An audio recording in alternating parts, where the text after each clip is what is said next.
Shouldn't financial advice focus on you, your goals, challenges, dreams for the future? At Modern Woodman, our goal is to help you plan for your financial security. Our representatives are people you can trust to help bring your dreams to life. Modern Woodman can help you plan for all stages of life, from protection to saving to retirement. Contact your local representative at Arthur today at 989-834-3300. Modern Woodman of America, touching lives, securing futures. This podcast contains some strong language and some stories involving violence. Listener discretion is advised. Welcome to Warfighters United, where veterans' voices are heard and transitional resources and programs provided. This podcast is brought to you by Modern Woodman Fraternal Financial, an organization that will help navigate life's most important decisions, from life insurance to college and financial planning. Modern Woodman has your family covered. To find out more or become part of the Modern Woodman family, go to modernwoodman.org. Today, our special guest is Sergeant Marcus Chischilly, a United States Marine. He's done 5 tours, 3 to Iraq, 1 tour to Afghanistan, and 1 to North Korea. Marcus, welcome to Warfighters United. Good afternoon. Happy to be here. Hey, so, I was looking over your information, and I saw you join the Marine Corps in 2005. What was it that made you decide to join the Marine Corps? Yeah, it was really just growing up, seeing the events of 9/11 and finding, a sense of service and patriotism to serve my country and, fight the good fight in the global war against terror. And so joining the Marine Corps was the option for me. Yeah, it was an option for me, too. When I saw those towers get hit, I was in line, and I joined in 02 just because of that, start being that fighting force, fighting for our freedoms. And so you joined in 2005, and about 6 months later, you went on your first deployment with 1-7 Suicide Charlie, 1st Battalion, 7th Marines. What was that like when you first got overseas? There was a mix of operations that, very quickly took place. Serving in an environment that had Marines already stationed there, that was, very useful. So there wasn't any, kind of like new tactics that were being used against us. Of course, we were still combating, the everyday IED threat, suicide, vehicle-borne, type threats and stuff. So it's just a culmination of combat operations and, staying very close to a lot of the guys that had already been in Iraq a couple of times. Many of them were on their 3rd, sometimes even 4th combat deployment. So there was a lot of experience that we took with us during my first initial deployment. So that really helped kind of, not only gain experience from the guys that we were serving with, but also, get through that first deployment and make it home. Yeah, and so you got the first deployment under your belt, and you went over 2 more times. What did you think about, you went over the first time and you saw how the culture was, the third world living and everything. How did that kind of change over the next two deployments? I would say from my standpoint, I'm Native American. I'm full-blood Navajo, so I've been on and off the reservation here, which if you've been to any reservation here in the United States, it is kind of like a third world country, and they kind of not necessarily a impoverished lifestyle, but a very limited resource. So being in a country where the environment's kind of the same, the culture is very much adapted to everyday society and how they conduct themselves as a people.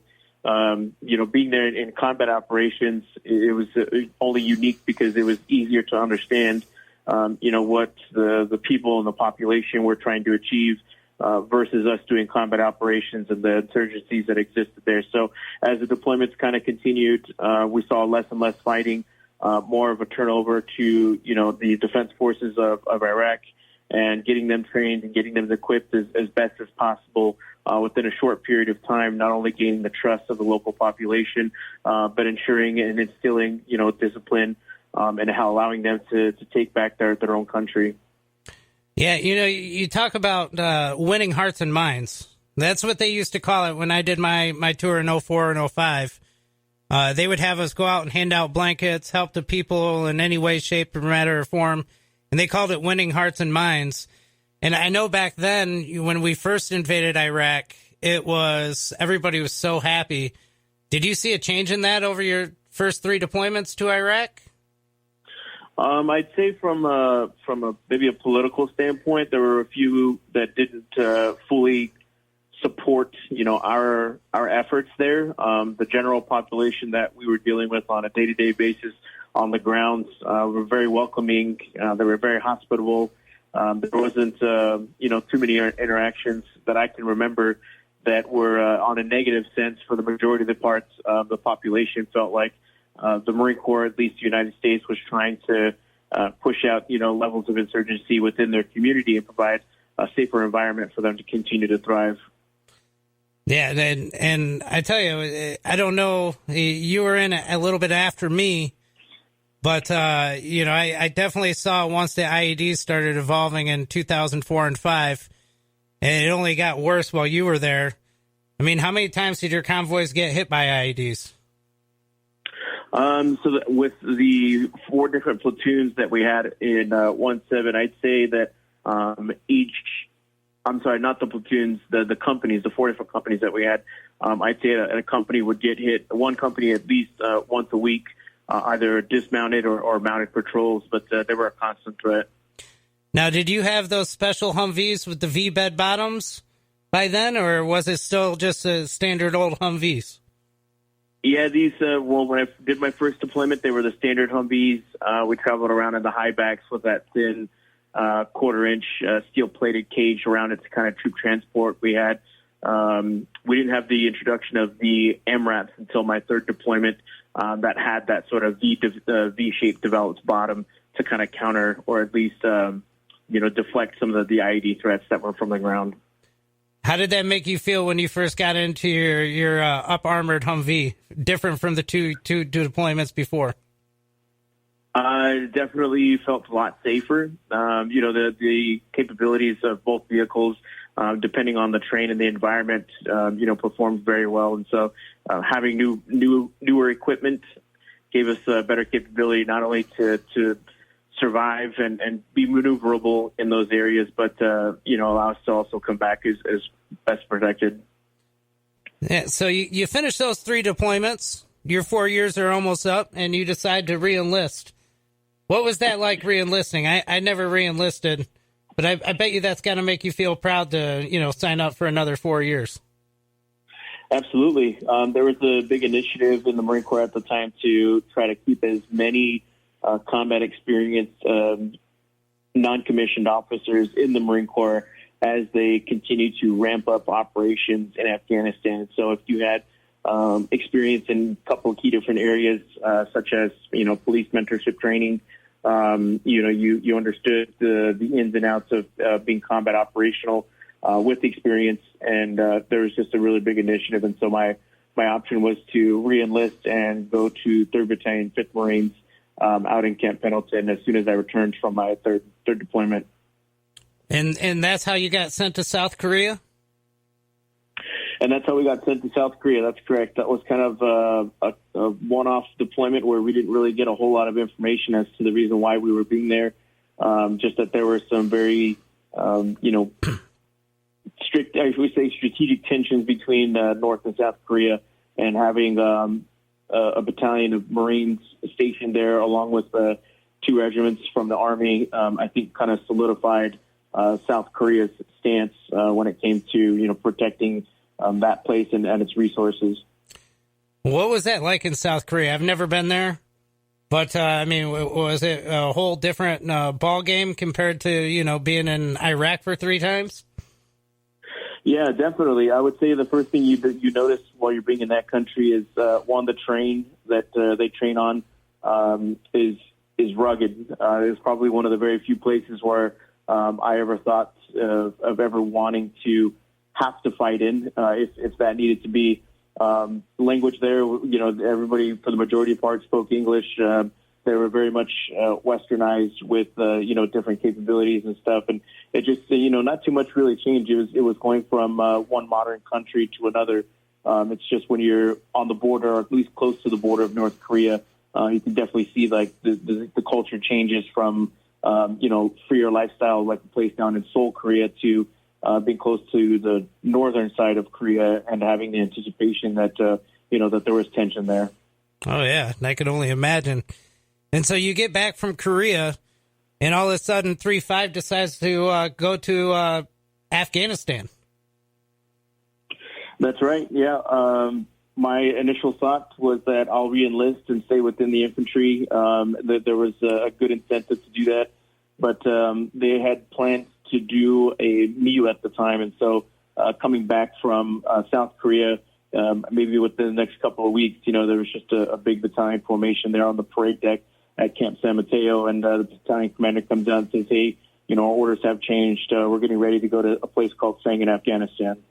Yeah, the Battle of Sanghin, that's one of the bloodiest battles of Afghanistan, from what I hear. So you Absolutely. deployed to the Sanghin Valley. How is Afghanistan different from Iraq? I'd say some very key differences probably would be the terrain itself.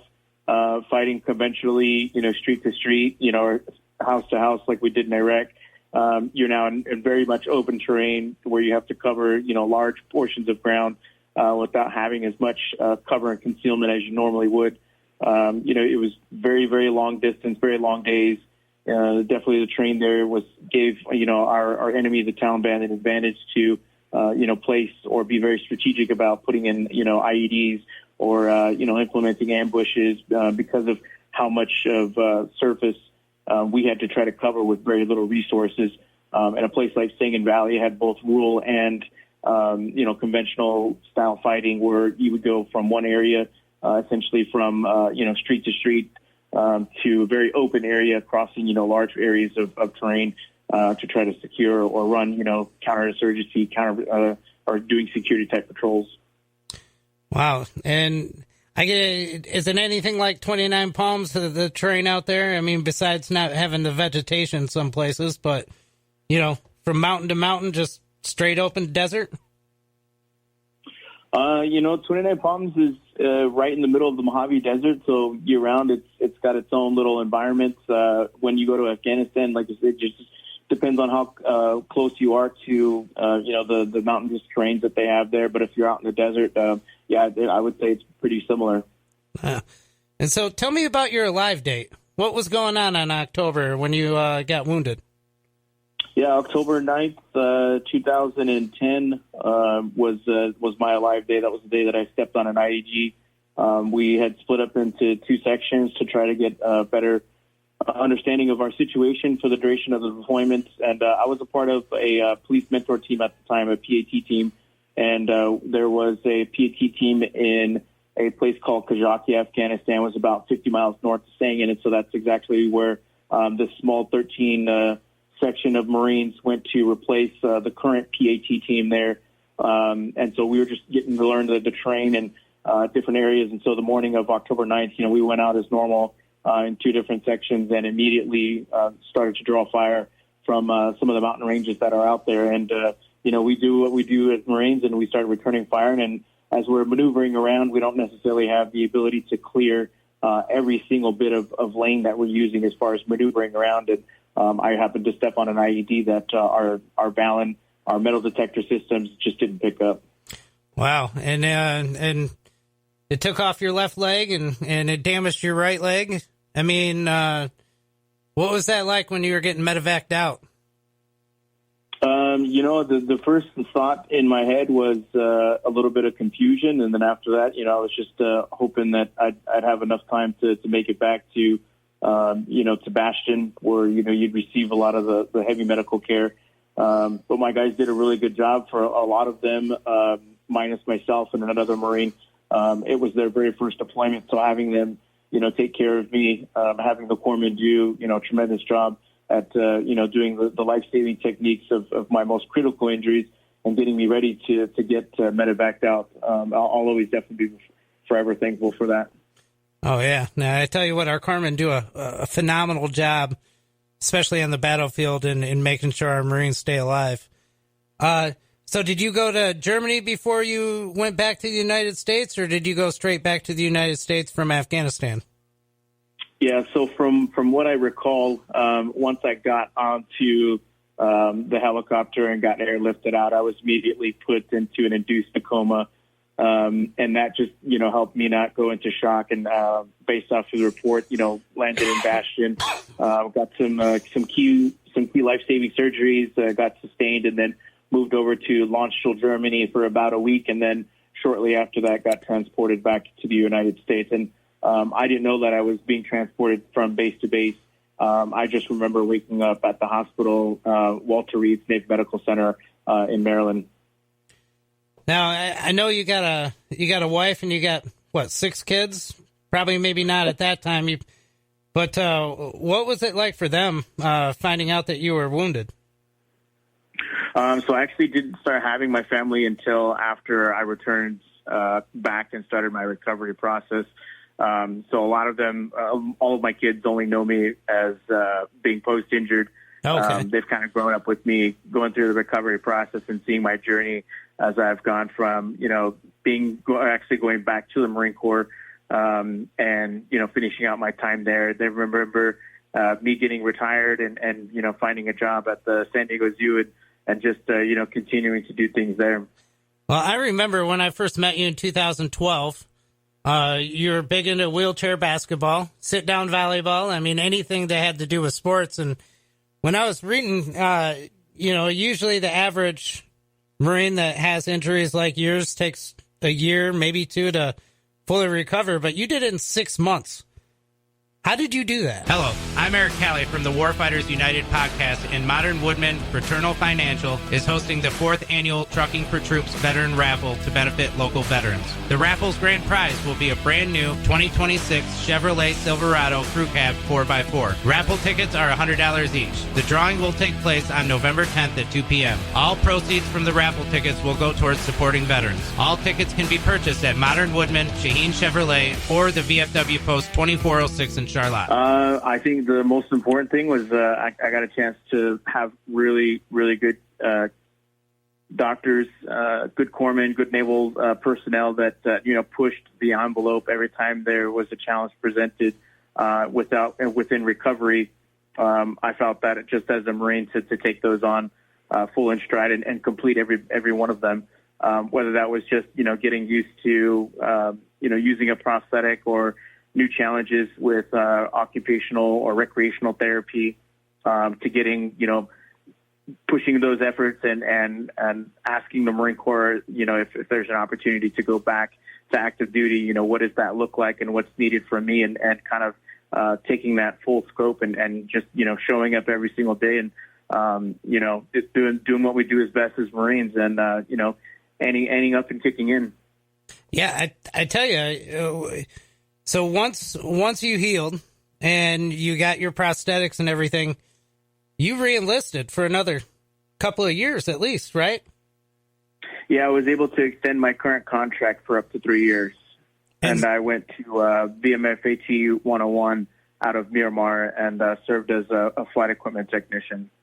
So what was that like, being an active duty with a prosthetic and a lot of guys would have, medically been out.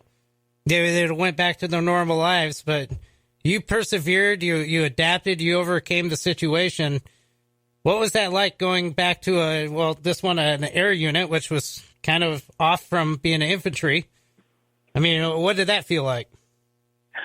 Well, the decision to go from, infantry, type regiments or commands to the air wing was really just a change in pace. To go back to, an infantry type force, it would probably be more of like the admin and logistics side, which was something I wasn't too enthusiastic about, but continue to be a Marine and to be a leader, and learn a completely new profession with, the ins and outs of how the Marine Air Wing works, was definitely great. So there was definitely some good advantages to doing that. It allowed me to essentially have like a 9-to-5 job and be home a little bit more. And that's how, I started to have a bigger family and become more of a dad to my kids and, kind of enjoy both, being home in the United States, but also still maintaining my career as a Marine. It gives me chills listening to you, talk about, just pushing through whatever adversity or whatever life hands you, you know. Life gave you some lemons, you made lemonades out of it, and then you just full force forward. And so you get out in 2016. How did you end up working at the San Diego Zoo? Yeah, the San Diego Zoo had a program that developed with the recreational rehab program that we had at the Naval Medical Center, which was directly across the street from the San Diego Zoo. And every day we showed up at the zoo. There was also a retired Marine there who served in Vietnam.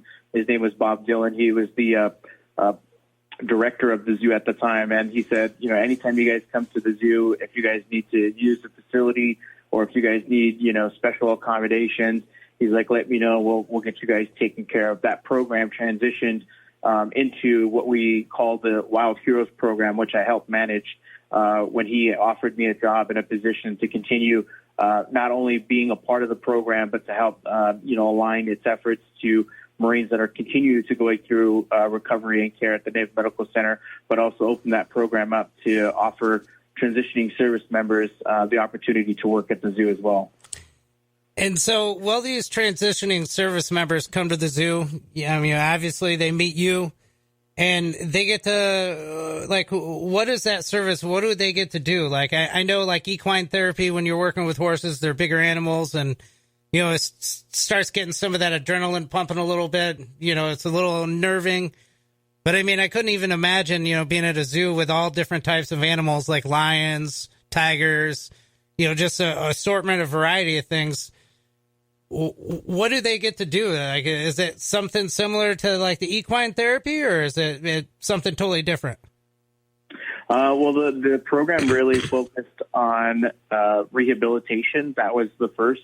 So anytime we had new recovering service members come to the zoo, they would, you know, not only get to use either a wheelchair, if that was, you know, how they used to get around, use a prosthetic or use a cane, but the program was there to try to have the recovering service member focus not only on the recovery, but also be introduced to wildlife and conservation efforts throughout the San Diego Zoo. We also had different days where we did like what we called a Daddy and Me play date, where it was the service member and their children to just get some time away from, you know, the medical facility, or maybe get them the family together. They could actually spend time, you know, doing activities throughout the zoo, encompassing, you know, that family sort of interaction. And then, we would do date nights where we would offer child services either on zoo grounds and allow the spouse and their service member to enjoy a really nice dinner throughout the zoo and maybe take a special tour of the facilities and maybe have an interaction with the specific animal that was available at the time. And so the program really advanced from there. We would have holiday parties for the families. And so it was all about, you know, really just encompassing a place where recovery, care, and coordination, if they so choose to go back to the zoo as a place of employment, that we offered that for them. That is awesome. And so then you partnered with the Global Conservation Force, where you instructed training local rangers on anti-poaching operations in South Africa. Where did that come about? Like, how did you get involved in that? That seems pretty interesting. Yeah, absolutely. Well, when you work at a place like the San Diego Zoo, you meet people who are doing all sorts of things in conservation and wildlife protection. And there was a gentleman by the name of Mike Veal who worked in the mammals department up at the safari park, which is where I was doing sort of like a department-to-department internship, furthering our program efforts through the Wild Heroes program. And him and I just had some really good conversations. And he found out that I loved, you know, just everything that the zoo is doing, from wildlife animal care to conservation efforts, just the day-to-day aspects of what it meant to run a zoo facility like we do here in San Diego. And he was like, hey, I also work. He was the president and CEO of Global Conservation Force. And he said, hey, I do these sort of micro deployments to South Africa. We really try to combat, illegal wildlife trade there and the illegal poaching of rhino populations throughout Southern Africa. And he was like, it'd be great if we got you out there just one time. Maybe you can, mentor or provide some sort of, expertise for our course and give feedback and see how it goes. I was there for 10 days my first time. I thought their program was phenomenal. Learned tons of things about rhino population and the operations of illegal wildlife trade in the area, something I hadn't really quite been exposed to. But the following year, they asked me to come back as an assistant instructor. And then the following year after that, I came back as their lead instructor running that entire program, which just consisted of local people signing up who had a background in either wildlife protection or some sort of conservation program in the area, and they were given the opportunity to train to become rangers, to become licensed and capable to protecting their areas of conservation efforts and provide direct support and protection for the rhino population in South Africa. Wow, that's amazing.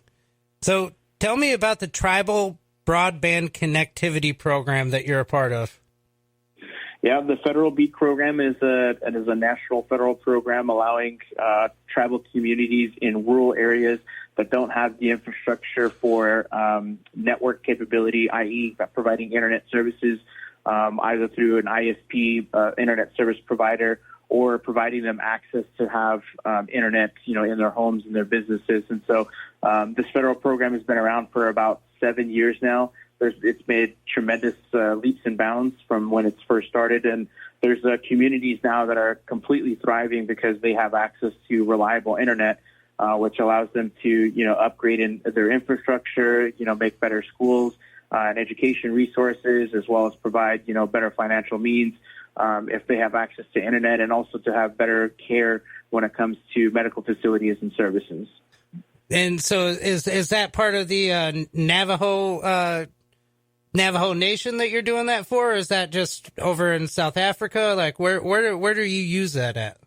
Yeah, the Federal BEAT program is primarily here in the United States, and I work with the Southwest region of tribes, which is all of Southern California, Arizona, and New Mexico. So there's quite a few tribes that we've worked with, just linking them to resources as far as how to build an internet service that could be used in rural areas, and how they maintain that from looking at their NOC facility to getting engineers put into place, to actually having people go out and educate either elderly folks or people who may not have been so tech savvy with using the internet and its different capabilities. But the Federal BEAT program is offered all throughout the United States, and they have different representatives that kind of take it upon themselves to be a part of that program, whether that's linking them to manufacturers in fiber optics and network, to cybersecurity and awareness, to just, overall development and engineering. That's pretty neat. I didn't even know that existed until I was reading about it. And so, I was out at Focus Marines Foundation last week, and we had two people out there. One was in the Army, one was a Marine. They were both a part of the Navajo Nation. And Cassandra, at the end of the week, she had a big fire, and apparently some of her, uncles or whatnot had shaved pines or whatnot. It was in this special bag, and we all sat around the fire, and she did this huge prayer in English. And then a guy by the name of Patrick Tom, he did the whole prayer in the Navajo language. And then all of us got in a line, and we took some of this pine and threw it in the fire. And she said it was to allow their ancestors to support us. Have you ever done anything like that? We have quite a few different, prayer ceremonies that we do. And so that one itself particularly, I don't think I've participated in, but there's different ways that we definitely do things within our culture where you're able to both bring, preservation and existence from our previous ancestors, like you had mentioned, into helping us shape and do good things as we continue to go forward. Yeah, I tell you what, you've got to be quite proud. I mean, from our Navajo code talkers from the past and now to our new era Marines, do you feel like you're, making that legacy survive of our Navajo fighting in our armed forces? Absolutely. It's always been a very tremendous privilege to do so. I think one of the biggest questions when I first wanted to join the Marine Corps was, understanding the new aspect of how we represented ourselves as Native Americans in today's society, and what that meant for us as we, joined our own U.S. military in support of protecting our homeland, but also being a part of, such a tremendous group like the Marine Corps and carrying its traditions and legacies forward, and also serving a great memory and homage to paying respects to our Navajo code talkers. I tell you what, I mean, you're totally inspiring. And so I wonder if there's veterans out there that are listening, that are going through some rough times, or just not having the best time in life, or just not being happy. What would you say to them to persevere and overcome whatever they're dealing with? I mean, you're pretty inspiring. I mean, for you to do what you've done over and over again, not only to inspire the younger generations, but to our warfighters out there that maybe don't know how to persevere as well as you, what would you say to them?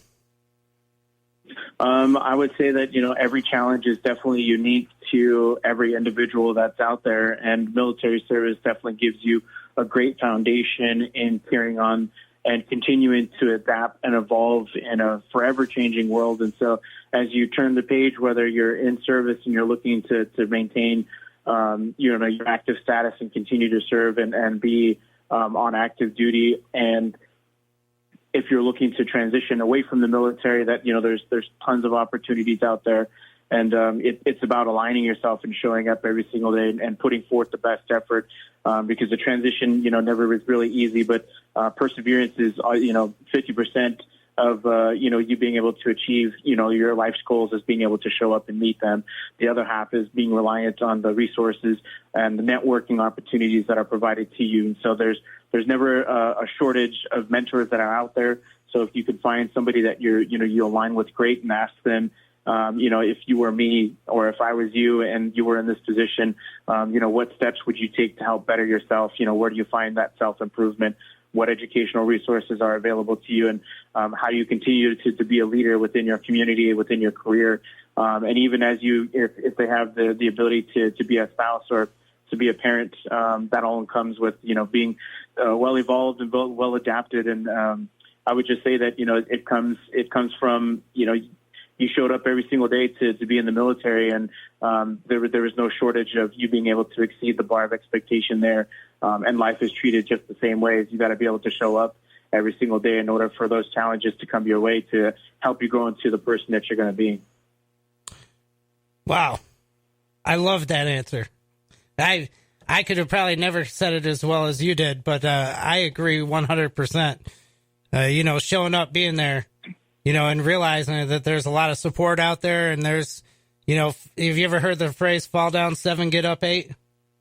Yeah, that's correct. I tell you what, that phrase lives in my head every single day. And I've got to say, the way that you used your gift of tragedy, I mean, you speak at places, you come through, you're creating programs for our wounded, ill, and injured when they, in the Wounded Warrior Regiment at the zoo. Now you're spending your time doing all these broadband connectivity programs. I mean, I'm proud to call you my friend there, Marcus. And, I want you to keep inspiring others. And I really appreciate you coming on Warfighters United today. Yeah, no, I really do appreciate that. All right. Well, hey, if you want to learn more about Warfighters United, go to warfightersunited.com. You can find us on Facebook, the Warfighters United podcast. Or if you want to get a hold of me, or you're having troubles transitioning and you're looking for resources or programs, you can always email me at warfightersunited@gmail.com. Until next time, we'll talk to you next week. To speak with Eric Calley and Warfighters United, you can email him at eric@warfightersunited.com or call 517-699-0111.